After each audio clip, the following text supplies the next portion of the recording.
Welcome to the Confidence Through Health podcast. My name is Jerry Snyder. As a health, wellness, and sports performance coach, my goal each week is to bring you experts to help you take control of your health and build your self-confidence. Thanks for including me today on your journey to better health. I want to say thank you to Social Media Cowboys for sponsoring this week's episode of the Confidence Through Health podcast. If you need help with a website, if you need social media needs for your business, if you need help with AdWords, SEO, all those things that you know you should be doing, but you are too busy to do or you're too confused about, they are the experts that you need in your corner. If you're interested in launching a podcast, such as mine, they help me edit my podcast and do a fantastic job making sure that all of the technical side of it is handled, and we launch a nice, neat, edited podcast episode each week. So I want to thank Social Media Cowboys for their continued sponsorship of the Confidence Through Health podcast. You can find them at socialmediacowboys.com, or you can find them as well with other sponsors at confidencethroughhealth.com. And I want to thank you for being a guest on the Confidence Through Health podcast. Thank you so much for having me. So one of the things I want to make sure we point out to our viewers and listeners is that you're Dr. Ann Hester. You prefer to go by Ann because it's more relatable, right? And people understand that sometimes that white coat scenario can get in the way of feeling like I can have a true conversation and empower myself to talk to doctors like they're any other person. Is that correct? Absolutely. Like the person next door. Right. And when we feel that comfortable, we typically open up a little bit more. We typically advocate for ourselves a little bit more, right? Yeah. So when it comes to whether it's trying to prevent things from happening, or we're in a treatment plan for a chronic issue, or maybe even not a chronic issue, maybe it's something that's acute as well. How should us as a patient stand up for ourselves? I think the first thing is to be knowledgeable. And I don't mean all the internet knowledge and you go into the doctor's office Right. with this much information about all of the new things you saw online. Right. Use a reputable source and educate yourself. Educate yourself in places like WebMD, that's reputable. Use like the American Heart Association, the American Cancer Association. National associations are going to have reputable information. Right. And so know what you're talking about. I would not go in saying that you know what's going on and this is what you want. I don't know how many people are old enough to remember Granny Clampett from the Beverly Hillbillies, Mountain Doctor, Don't go in with that mindset that you know what's going on. MD doesn't mean mountain doctors, medical doctor. And so they want, we're trained to be scientific. And so if you go in respectfully assertive and show the doctor that you have a clue about what's going on, your doctor is going to pay more attention than if you go in rambling, all this stuff is going on, and the doctor's thinking, oh my gosh, my next patient has chest pain. I've got to get out of here. Let me order these tests and procedures, come back and see me after they're done. You want a concise, methodical approach to help your doctor help you. Right. And it does, it clears the water, right? It's like if you go in there and you just keep throwing things and the doctor only has so much time, and then it's like, okay, oftentimes, correct me if I'm not, but they're going to go with the most urgent or dire need and go, let's address this, and then the rest of the stuff we'll take care of in 6 months or whatever. Absolutely. And the thing is, if there are multiple concerns that you have and you're not able to relay those concerns in a concise format, then let's say that you have 4 concerns. Your doctor may only have time for 1. So the other 3 things that are not insignificant, they get pushed to the side, which means you have to wait to address them and spend more money to come back to address them. But if the first time you're able to address your issues in a way that the doctor is going to sit up, pay attention, A, B, C, D, E, boom, let's go, took care of you, let me go to the next patient, it's a win-win for everybody. And so how important is, because as you're saying that in my mind, I'm like, as we have symptoms, we should probably be jotting these down, right? So we can go in and say, it not just, well, I think it's been 2 weeks. It's like, no, on Mhm. Tuesday the 14th, I had this symptom and, and having that, like you said, more concise timeline that helps figure out what's going on, right? Yes, if I may, I'd like to share my mnemonic just for that. Sure. So I wrote a book, Patient Empowerment 101, more than a book. It's an adventure that goes through exactly that. So it teaches you how to develop a 1 to 2 minute medical elevator speech. So for those of you who like the Cleveland Cavaliers, you'll like this. And if Yeah. those of you who don't, you can certainly change it around. So Right. CCL, I'm thinking Cleveland Cavaliers Stadium. That is the mnemonic. So when you develop a symptom, Okay. C, what's the context? If you tell your doctor that I have back pain, but it happened after I lifted a sofa, your doctor's not going to order an expensive MRI looking for some strange cancer. Right. C is the character. Give me an adjective. Is it squeezing, burning, tight? How would you describe it? L is location. Don't say, I have belly pain. You've got a lot of organs. We don't know what that means. I have pain in the upper left abdomen, the lower right abdomen, the middle of the abdomen. Then stadium. S, severity, 1 to 10. 10 being the worst pain you've ever had, excruciating. Right. 1 being, it's there, no big deal. T is timing. Each time you develop it, how long does it last? Seconds, minutes, or hours? A is associated signs and symptoms. When I develop chest pain, I get nausea and vomiting. D is duration. How long have you endured it? I've had chest pain off and on for 6 months. I have endured it for 6 months, and each time it occurs, it lasts 5 minutes. Right. I and you have nothing to do. That's just part of the mnemonic, and M is modifying factors. What makes it better or worse? When I have chest pain, I belch and I feel better. Your doctor is not going to order $1 million cardiac workup and rush you to the hospital Right. for a heart attack if you can say things like that. So the Right. CCL Stadium, remember, I and you have nothing to do. If whenever you develop a symptom, you go through that in your head. I shared this with somebody with no medical background last year, Yeah. and she put it down, CCL Stadium, in her iPhone. She ended up in the ER a few weeks later. She went through it. The doctor diagnosed her, treated her in the ER, and sent her home. But before he finished, he looked at her and said, "Are you in the medical field? I've never had anybody speak to me that way." Oh, wow. You don't have to be a doctor or a nurse. You just need the basic tools that Right. we know, and we've got to share it with the public. Right. Because it really is it and for those that don't realize that, it is called a practice for a reason, right? It's still they're still learning, they're still Yes. educating. There's and the human body comes up with whole new different things that show up, depending on what we expose ourselves to. And Mhm. so to help along the way, I'm sure it takes a lot of pressure off the doctor as well. If you go in and you have all this information.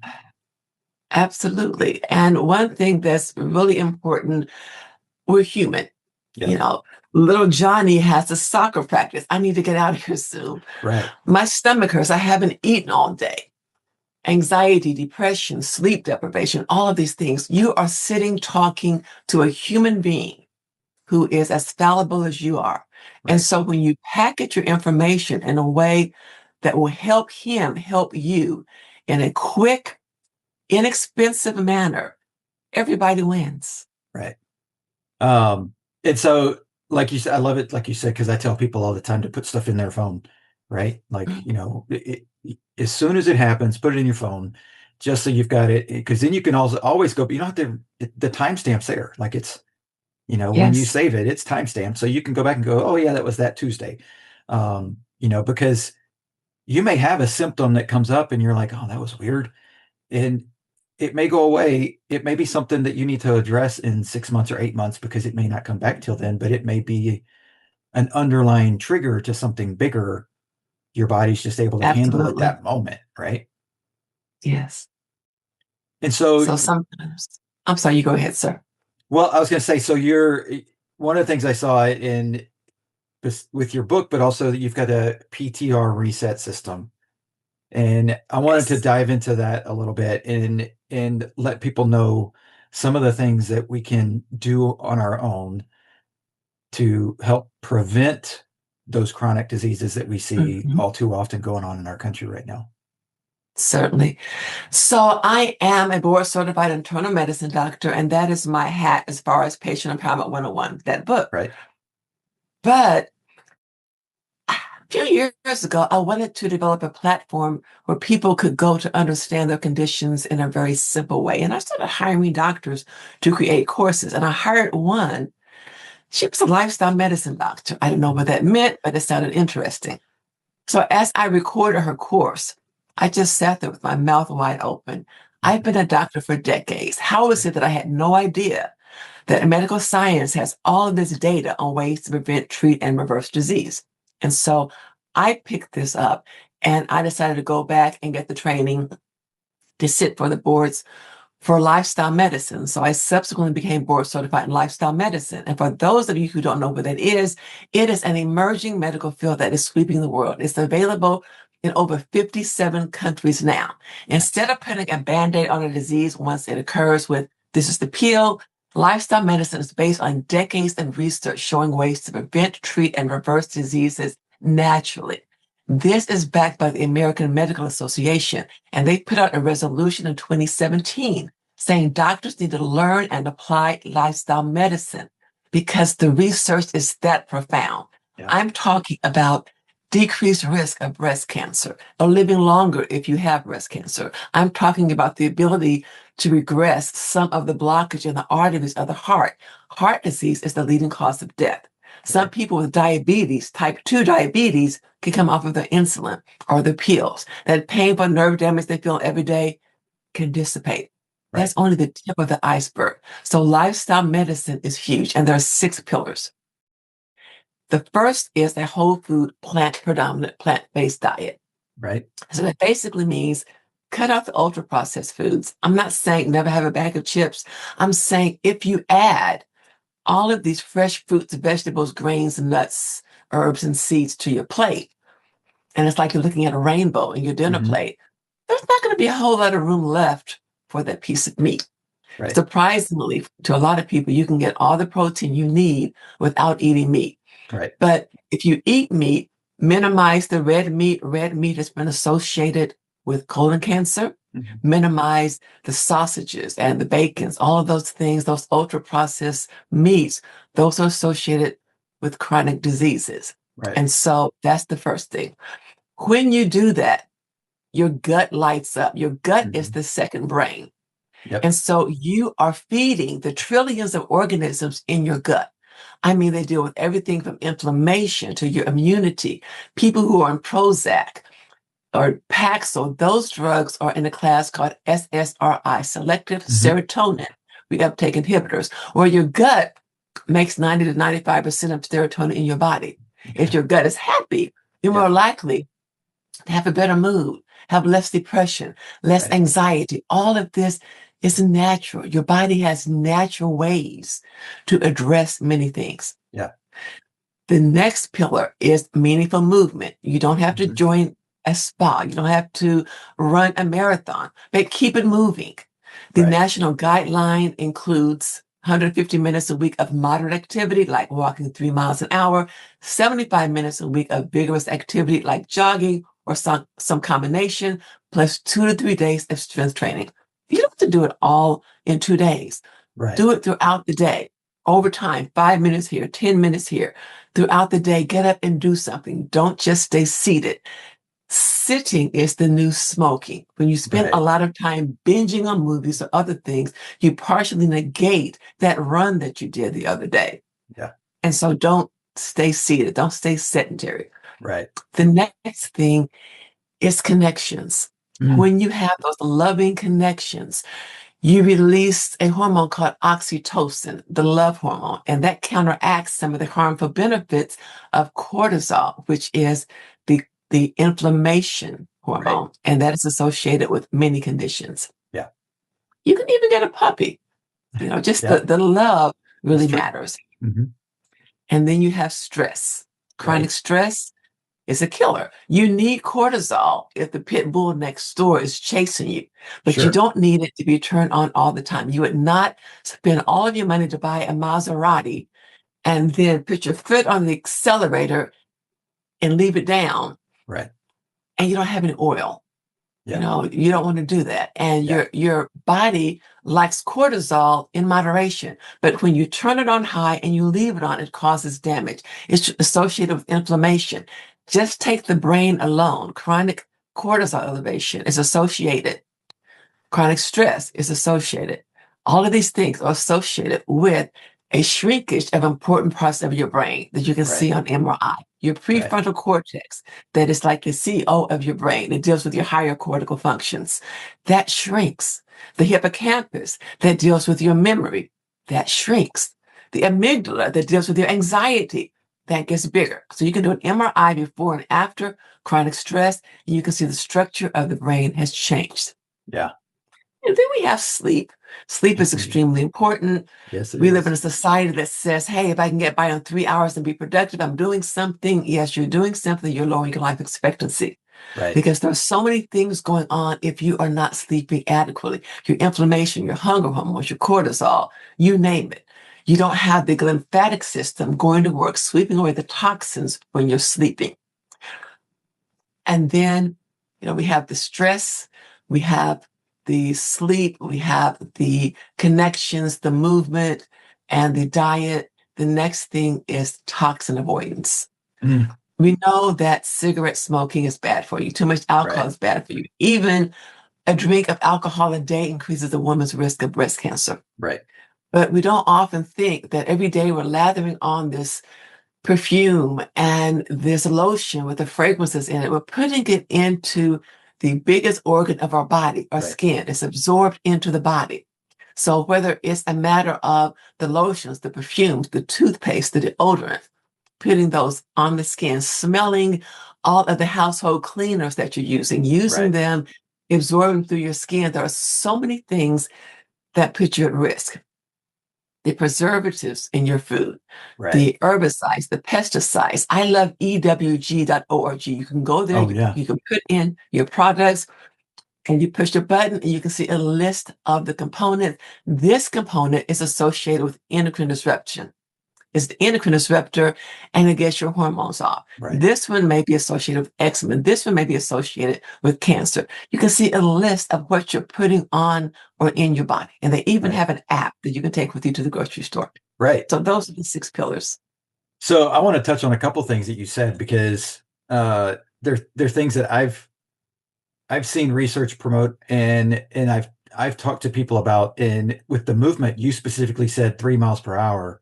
And I remember seeing a research come out. I want to say it was last year that I saw it. I don't know when it came out, but it's recent, where they took males, but they took males that had had a previous heart attack and were trying to obviously prevent any further damage and like teach Sure. them how to do things properly and all of that.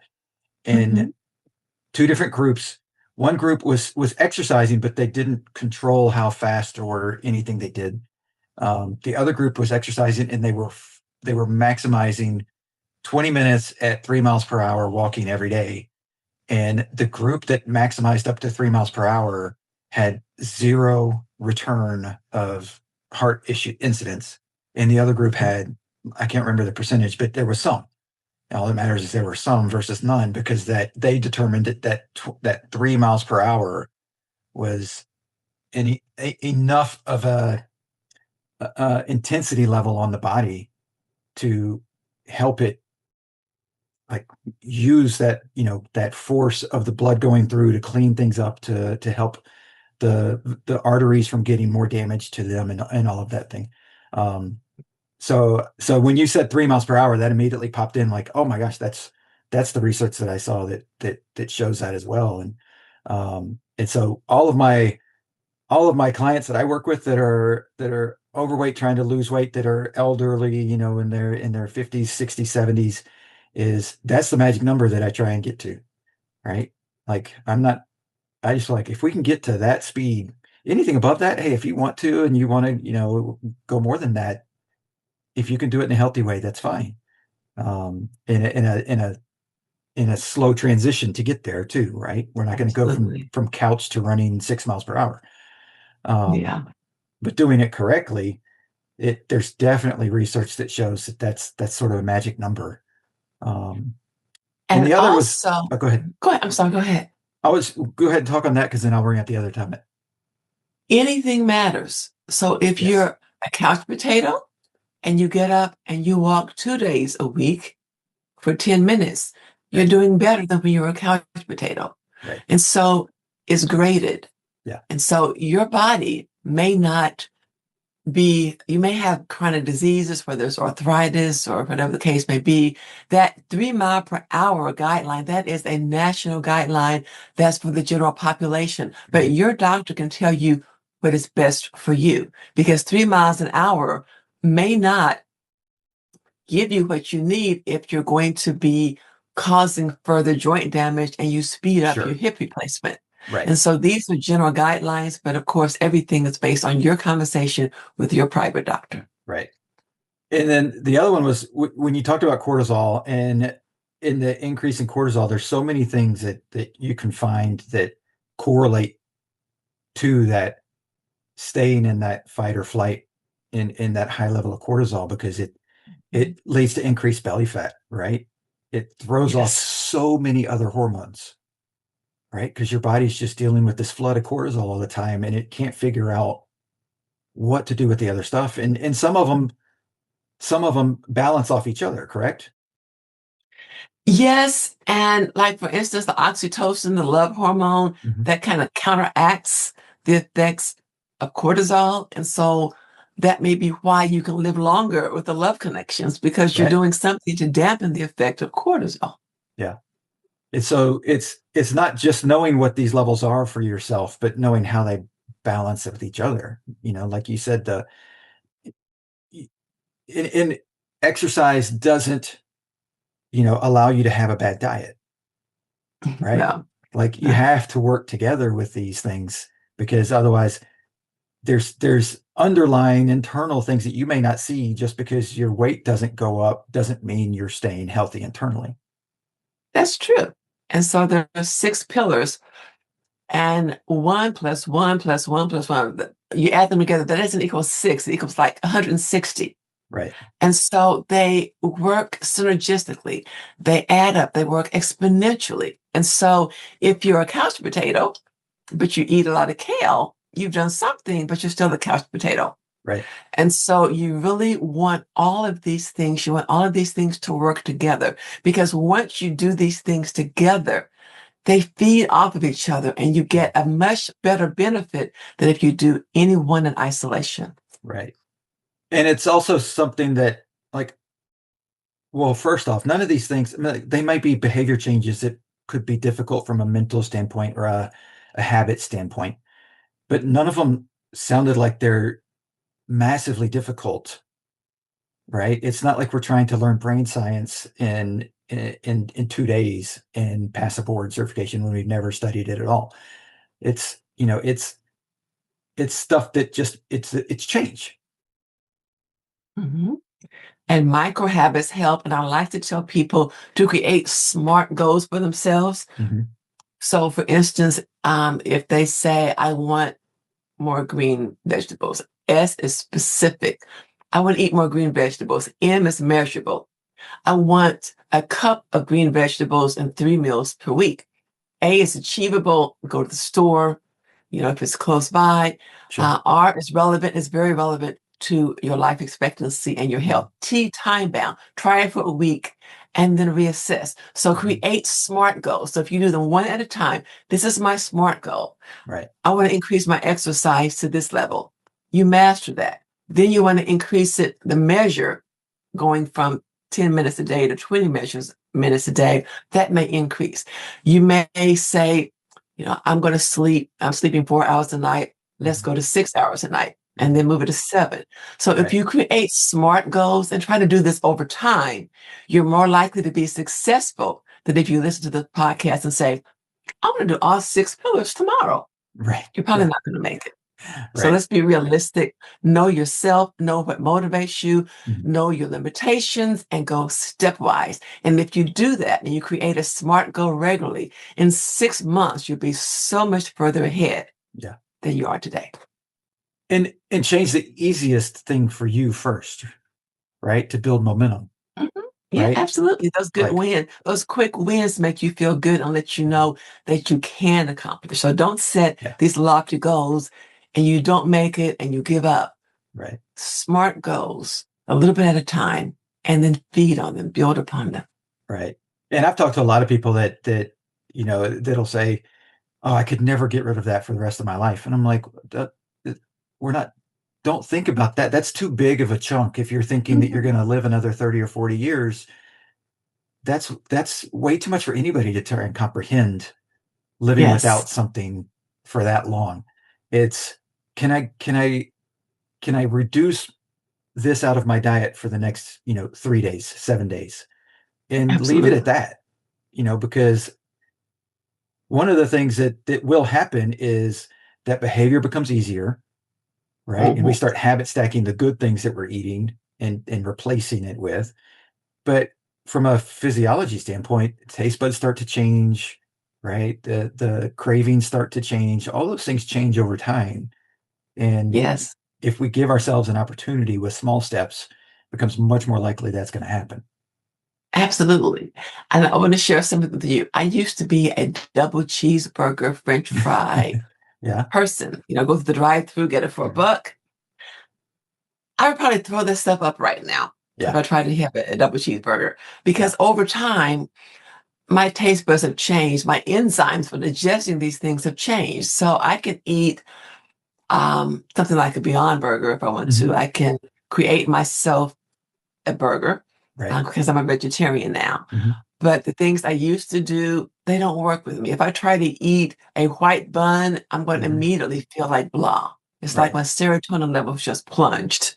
Yeah. And your body gets used to it and you get to the point like, if I do this, I'm not going to feel good, but let me do it anyway because it tastes good. And then you do Hmm. it like, oh, I shouldn't have done that. Yeah. Over time, you get to the point that you just don't want those things because you know how it's going to make you feel. Yeah. And so this gradual shift matters. You can still have French fries. The air fryer works. You can get the frozen fries, stick them in Right. the oven. Yeah. There's so many substitutions we can make for the things that we love, and we're still going to be happy with them. Right. And I fully agree with that statement that you make because I've been vegan for several years now. And so it's gotten to the point where if I smell certain ways that food's being cooked, that before I would have been just, let me belly up to it, let me have some of that. Yeah, And now it's like, okay, I have to leave the room because I just know the the way the feeling. smell, and it's, Absolutely. and it, to me though, and my doctor, by the way, whenever I do a annual checkup, they're like, oh, your numbers are off the charts. They're great. They're phenomenal, you know, and because I never want to take for granted the fact that I'm assuming what I'm doing is working internally, right? Because Uh-huh. people always ask me that, like, why do you go to the doctor if you think you're so healthy? I never want to assume anything's correct because there's things like you said, like toxins that I may or may not know I'm exposing myself to.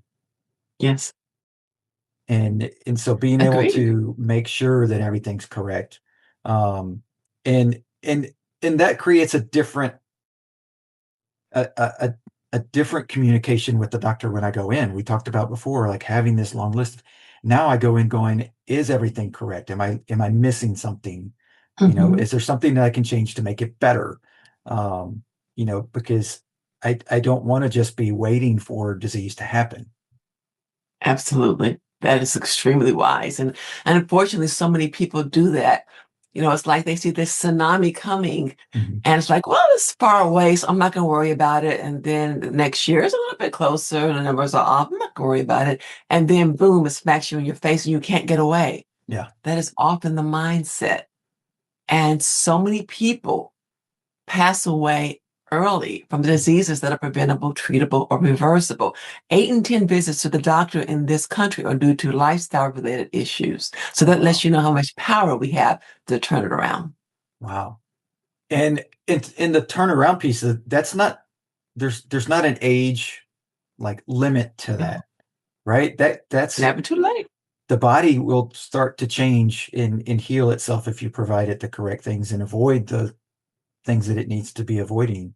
Um, Obviously, the amount of damage, if you will, that you've done to your body over Mm, time is going to affect how long That's everybody's true. journey is, right? But everybody's journey is different. And so that's the other piece, is to not get into the, well, this person tried this and it cleared up in 30 days. I'll try that. And 30 days later, nothing's changed. That wasn't the change you needed to make.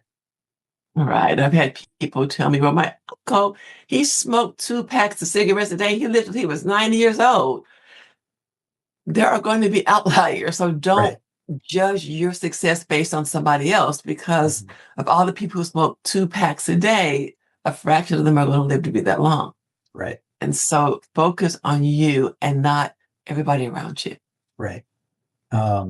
Because we're all individual. Our genes are different. Our Mhm. how we impact our genes is different.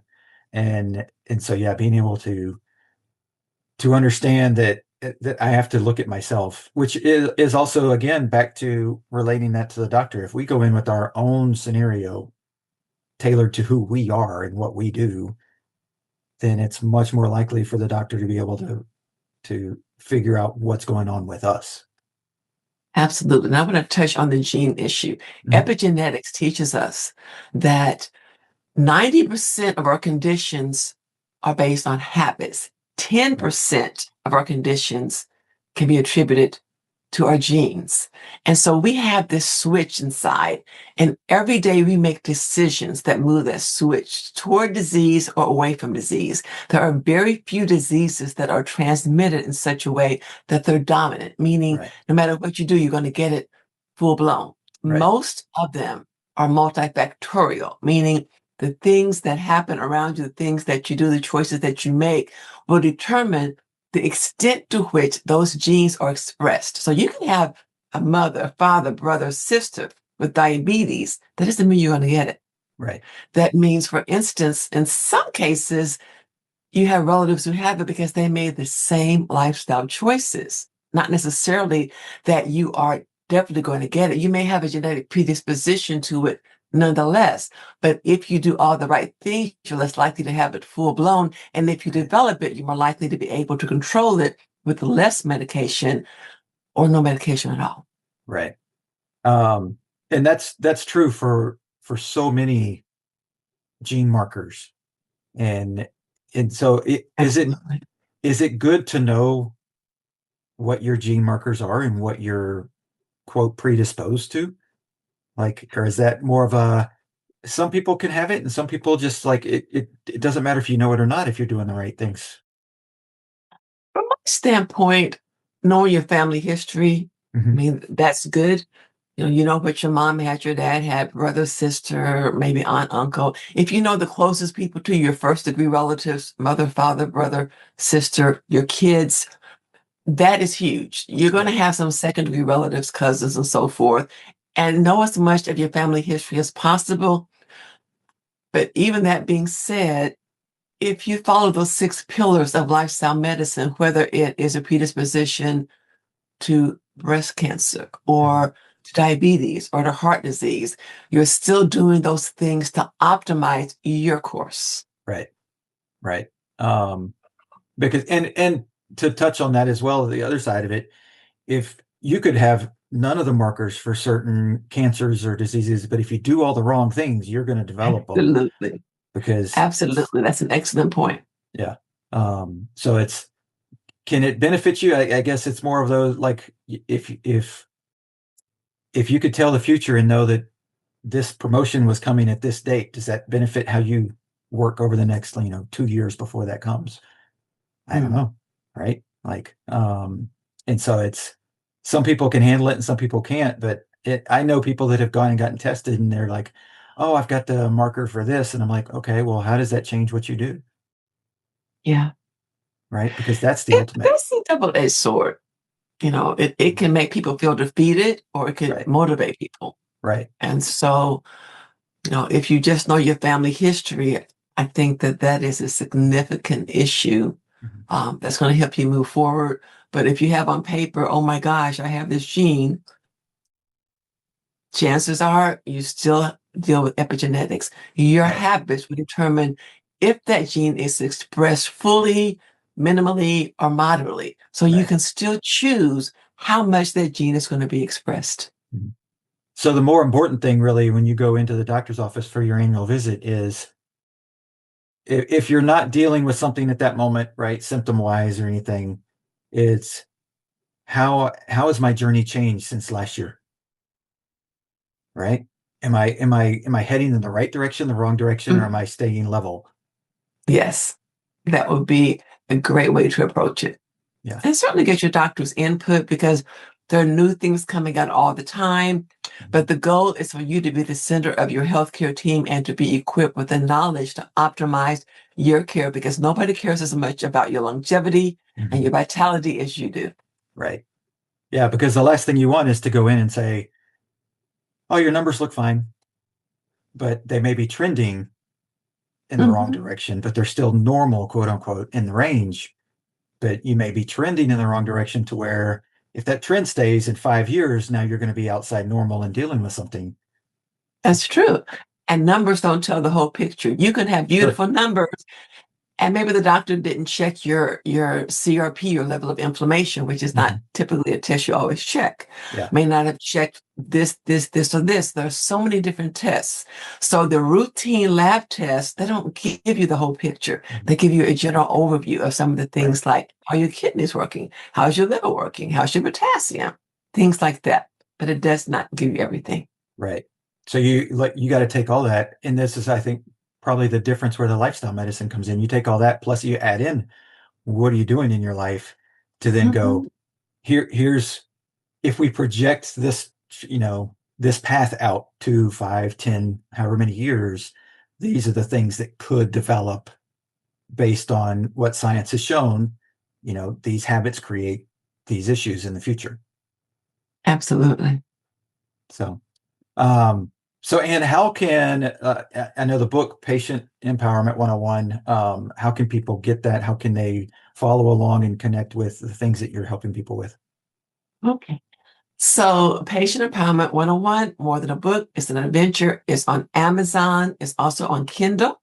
Yeah. My website is based on the pillars of lifestyle medicine that prevent, treat, and reverse diseases naturally. So it's ptrreset.com. You can go on there.